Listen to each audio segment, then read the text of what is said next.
All right, we have a special speaker here right now. This is a man, he's a firefighter who has led this constitutional challenge against Alberta Health Services.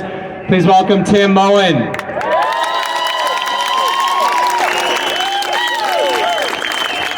Oh man, a friendly crowd. Are you happy warriors out there or what? Yeah. AHS woke up a sleeping giant. They mess with the wrong people. They mess with people who run into burning buildings for a living. We're awake now, guys, and we're here.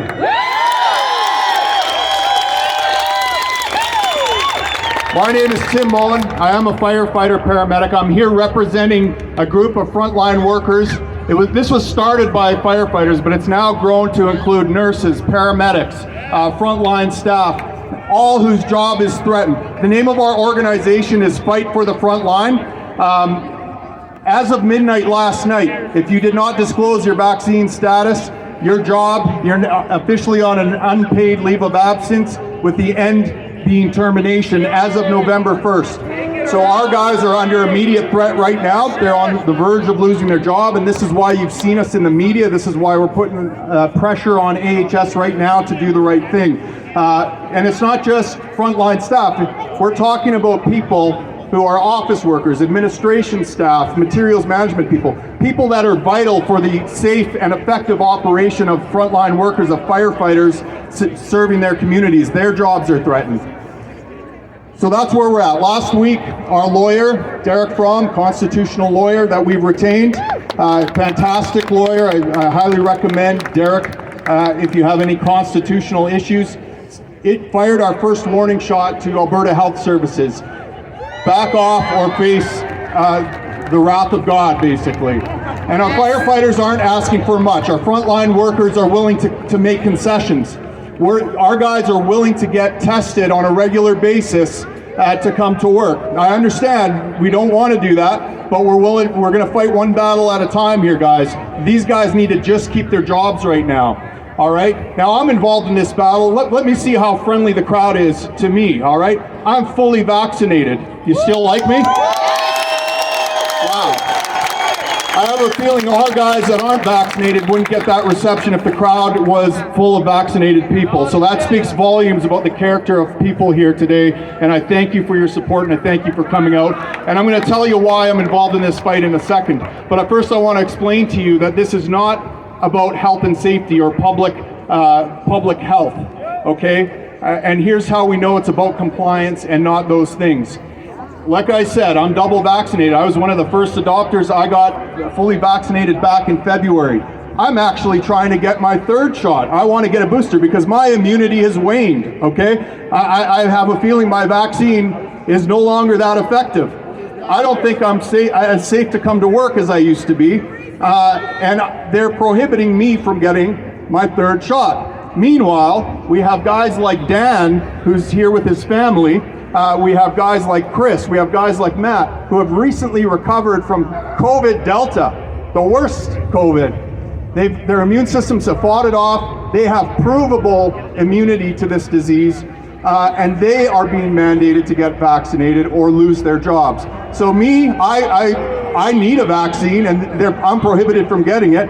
They don't need a vaccine, and they're mandated to get it. And all they're saying is, look, give us some time. Let my immunity levels come down. You don't take a third shot like a month after you get your second shot. Why should you have to take it right after you recover from COVID? And so we're trying to buy these guys some time. The other reason we know that it's about control and not about health and safety is that if I show up to work tomorrow and I have the sniffles and a cold, I can't just tell my boss, it's okay, I'm vaccinated, it's nothing. What do they make me do before I can come back to work to be safe? I have to bring them a test to prove that I'm safe, okay? So they, by their own actions, are saying that testing makes the employees safer than simply being vaccinated. Our guys are willing to get tested. They're willing to be safer than I am. I can walk around the hall with a nose full of COVID, spraying it around, but I'm okay because I'm vaccinated. But Brian or Dan or any of these guys can't show up with a clean bill of health with proof that they are not contagious. They're denied work. So that's why we fight. So let me tell you why I'm in this, because my job isn't threatened. I'm in this because of guys like Brian. And Brian's over there filming me. I can't see him right now, but, oh, there he is. Yeah, he's down there. He's hiding. Brian's a humble guy. All these guys are humble guys, okay? They don't want to be, what's this? Thank you. Thank you. All these guys are humble. They would rather run into burning buildings than speak in public, all right? But I fight for them because they would run into a burning building for me. Brian actually got injured on fighting fires back last October. He had a mysterious suite of symptoms called hypoxic rhabdomyolysis, which means basically he suffered severe hypoxia from all the exertion and smoke that he took in protecting his community. So he was looking forward to getting the vaccine, but then he pressed pause. He said, wait a second, I'm bedridden, I'm having all these neurological symptoms. Let me wait till I'm fully recovered. Now he's still off on modified duties right now. He's still recovering from his injuries. And he's just saying, look, wait till later, till it makes sense for my recovery. He's building training props for firefighters, helping them out. He's not even dealing with patients. And they're telling him he's losing his job as of November 1st because he is not vaccinated. I'm fighting for guys like Dan, Matt, and all these other guys who have provable immunity that I don't have, who are safer, who are willing to get tested and show up to work safe. I'm fighting for guys like Wes, who has myocarditis right now, and they're telling him he has to get vaccinated while having myocarditis to come to work. I'm fighting for guys like Russ, who has a rare genetic disorder, and all the people that are getting shots with this genetic disorder, half of them are going blind. He needs his eyesight to do this job, and he needs his eyesight to feed his family. I'm fighting for those guys. Meanwhile, these guys are being called selfish for their decision not to get vaccinated. They're getting called selfish by people who are sitting on their armchairs in the safety afforded to them by men and women who are ready to run into burning buildings and fight back the destructive forces of chaos that would consume the community. Meanwhile, these guys would run in there and risk their life to save that hater. These are the most selfless individuals you will ever meet. I'm talking about guys like Rob, who went to a call where two senior citizens, two old ladies, living on a fixed income, living in a dilapidated house, they came back on their days off and they fixed that roof with a group of firefighters, fundraised for it, and fixed it up. How is the community better off without these guys on the front lines? And guys, we have the people with the lowest character on the planet destroying the lives of the people with the highest character on the planet, my colleagues. All right, guys, we're gonna win this battle, all right? We're on the right side of the law, and we're on the right side of history, but we need help.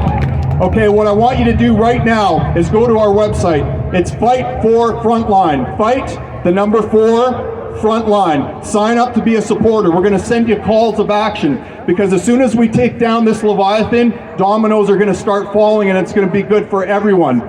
Guys like Brian and my other colleagues, they might not have jobs as of November. They're going to be fallen firefighters. They're sacrificing themselves and holding the line for the cause. It's because of people like them that throughout history that we don't have to have sex with our boss anymore to keep our job, that we don't have to put up with sexual harassment in the workplace anymore. And when we win this battle, we're not going to have to get injected when there's safer alternatives. So go to that website and check it out. These guys are maybe fallen firefighters, but history will remember their name. They will be spoke about as legends because they fought with your help against AHS and took down this Leviathan. And we need you to get off your ass and get active right now and make your mark in history. Thank you very much.